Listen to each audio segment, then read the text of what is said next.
नमस्कार मित्रांनो, स्वागत आहे आपलं दत्ता चेवले माहिती या यूट्यूब चॅनलमध्ये. मित्रहो, राज्यात 2020 ते 2022 या कालावधीमध्ये जे काही नैसर्गिक आपत्ती, पूर आला असेल, अतिवृष्टी झाली आहे, ढगफुटी झाली आहे, त्यामुळे जे काही शेतपिकाचं नुकसान झालं होतं, त्यासोबतच इतर मालमत्तेचं नुकसान झालं होतं, म्हणजे घर वाहून जाणे असेल किंवा जनावरं मृत्यू पडणं असेल किंवा इत्यादी कारणानं जे काही नुकसान झालं होतं, त्याला जी मदत वाटप होणार होती ती मदत अद्यापही मिळाली नव्हती. परंतु आज दिनांक 27 मार्च 2024 रोजी एक जी आर निर्गमित करण्यात आलेला आहे आणि या जी आरमध्ये एक नवीन वाटपाची जी काही मदत आहे ही निधी वितरित करण्याची मान्यता देण्यात आलेली आहे.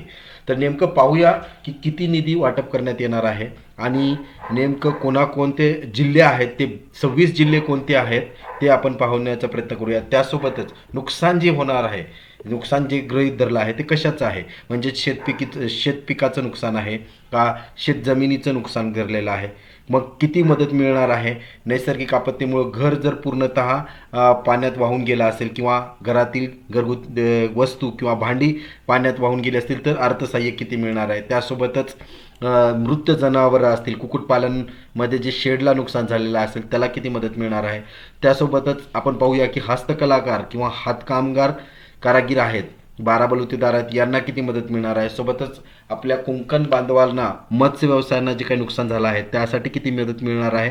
दुकानदार असतील किंवा टपरी धारक असतील यांनाही किती मदत, कोणत्या जिल्ह्यात, आणि सोबतच राहत शिबिर जे काही घेण्यात आलेलं आहे त्या शिबिराला आपण किती मदत वाटप होणार आहे ते आपण या व्हिडिओच्या माध्यमातून पाहणार आहोत. त्यापूर्वी जर तुम्ही चॅनलवरती नवीन आला असाल तर माझी तुम्हाला विनंती आहे की या चॅनलला सबस्क्राईब करायला विसरू नका, जेणेकरून शेतीशी निगडीत सर्व माहिती तुम्हाला एकत्र उपलब्ध होईल. चला तर मग माहितीला सुरुवात करूया.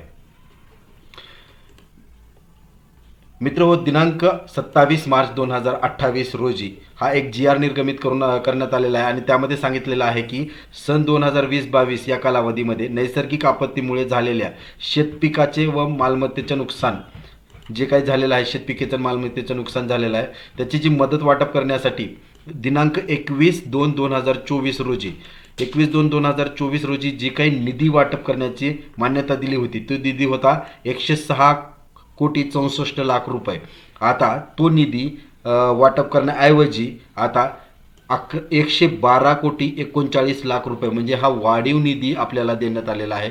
पूर्वीला 106,64,00,000 होते, आता 112,39,40,00,000 हा वाढीव निधी वाटप करण्याची आता मंजुरी ही मिळालेली आहे. मग आपण पाहूया की नेमकं ते 26 जिल्हे कोणकोणते आहेत त्याचंही परपत्रक यासोबत जोडलेलं आहे. 26 जिल्हे नेमकं कोणते आहेत आणि कोणत्या जिल्ह्याला कुठल्या निकषाखाली आणि किती लाख मदत ही मिळणार आहे. आता आपण पाहूया विभागाच्या धोरणावरती की कोकण विभाग जे आहे, कोकण विभागामध्ये तुम्ही पाहू शकता की जे काही कालावधी त्याचा दिलेला आहे, हा कालावधीमध्ये जानेवारी 2021 किंवा ते मे 21 किंवा जून ते ऑक्टोबर किंवा जानेवारी, आता हे वेगवेगळ्या तारखा आहेत, त्यामध्ये जिल्हे आहेत. म्हणजे समजा जानेवारी 21मध्ये रायगड जिल्हा असेल तर त्याच्यामध्ये त्याला कुठल्या गोष्टीसाठी मदत मिळणार आहे, शेतपिकाचं नुकसान झालेलं आहे का नाही.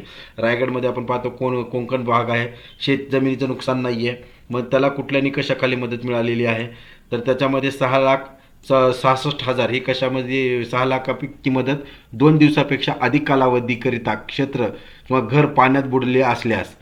कोकण विभागामध्ये रायगड जिल्हा आहे, आपण पाहू शकतो, त्यामध्ये जी मदत वाटप होणार आहे 6,66,00,000 ते आहे या सतत 2 दिवसापेक्षा अधिक कालावधीत पाऊस असल्यास आणि घर पूर्णतः वाहून गेले असल्यास. त्यासोबतच त्या जिल्ह्यामध्ये टोटल हे रायगडला 6,66,00,000 एवढी मदत मिळणार आहे. त्यानंतर रायगड झाल्यानंतर सिंधुदुर्ग आहे, सिंधुदुर्गमध्ये तुम्ही पाहू शकता की शेतपिकीचं नुकसान आहे, त्यामध्ये 61,00,000 रुपये हे इतके मदत घोषित करण्यात आलेली आहे. त्यासोबतच 2 दिवसापेक्षा अधिक जे काही पावसाचं पाण्यामुळे नुकसान झालेलं आहे घराचं ते पण आहे, तसं 395,00,000 रुपये. तर अशा प्रकारे जिल्हे आहेत आणि कोणत्या तारखेला कोणत्या जिल्ह्यामध्ये काय नुकसान झालेलं आहे. तर आपण पाहतो की कोकण विभागामध्ये कोणकोणते जिल्हे आहेत आपण पाहूया. त्यामध्ये आहे रायगड, सिंधुदुर्ग, ठाणे, रत्नागिरी, परत ठाणे. हे तारका वाईज जिल्हा रिपीट होते कारण तारखा आहेत, ज्या ज्या तारखेला ज्या ज्या जिल्ह्यात नुकसान झालेलं आहे. तर कोकण विभागामध्ये जर आपण पाहिलं एकंदरीत परिस्थितीतून तर टोटल एकूण कोकण विभागामध्ये 11 58 लाख रुपये इतका निधी हा वाटप करण्यात येणार आहे. त्यासोबतच आपण पाहूया कोकण विभागाच्या नंतर जो काही नागपूर विभाग आहे, नागपूर विभागामध्ये कोणकोणते जिल्हे आहेत, भंडारा, गडचिरोली, गोंदिया, चंद्रपूर. त्याच्यामध्ये तारखा दिलेल्या आहेत जून ते August 2022, September October 2022, September October 2022. तर या कालावधीमध्ये कोणकोणत्या जिल्ह्यामध्ये जे काही नुकसान झालेलं आहे, जास्तीत जास्त आपण पाहतोय की नागपूरमध्ये जर पाहिलं तर उदाहरणार्थ शेतपिकीचं नुकसान झालेलं आहे तर 41 लाख. नागपूरच्या वर्धा. तर एकूण नागपूर विभागाला जो काही निधी प्राप्त होणार आहे नुकसानग्रस्तेचा निधी आहे 37,23,00,000 रुपये इतका. त्यासोबतच आपण पाहूया नागपूर विभागाच्या नंतर मोठा आहे नाशिक विभाग. नाशिक विभागामध्ये पण बरेचसे गावं आहेत, जळगाव जिल्हे आहेत, जळगाव, नाशिक, धुळे. आणि यामध्ये जे काही बाधित जे दिनांक आहेत जानेवारी ते ऑक्टोबर 2021, जानेवारी 2021, तर प्रत्येक जिल्ह्याचं जे आहे शेतपिकीचं जे काही नुकसान झालेलं आहे तर अशा प्रकारे नाशिक जिल्ह्याला जी काही नाशिक जिल्हा आहे एकूण रक्कम आहे 52,36,00,000 रुपये इतकी रक्कम ही नाशिक विभागामध्ये आहे. छत्रपती संभाजीनगर किंवा मराठवाडामध्ये आपण पाहतोय की संभाजीनगर आहे, जालना, परभणी, हिंगोली, नांदेड, बीड, लातूर, धाराशिव इतके जिल्हे आहेत. त्या जिल्ह्याला पण तर एकत्रित करून 10,98,00,000 इतकी मदत ही मिळणार आहे शेतकऱ्यांना.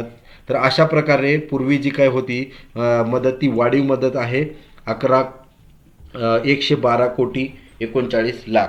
तर ही होती माहिती बाधित क्षेत्रामध्ये जे काही शेतकरी आहेत, जिल्हे आहेत आणि त्यांना वाटप होणारी मदत. आशा करूया की लवकरात लवकर या याद्या जाहीर होतील. याद्या जाहीर झाल्यानंतर तालुकानिहाय, जिल्हानिहाय याद्या जाहीर होतील आणि तुम्हाला तुमचं EKYC करून तुम्हाला तुमचं जे काय अनुदान आहे ते प्राप्त करून घ्यायचं आहे. लवकरात लवकर याद्या जाहीर होतील अशी अपेक्षा करू. माहिती कशी वाटली कमेंट बॉक्समध्ये नक्की कळवा. चॅनलला सबस्क्राईब करायला विसरू नका. धन्यवाद.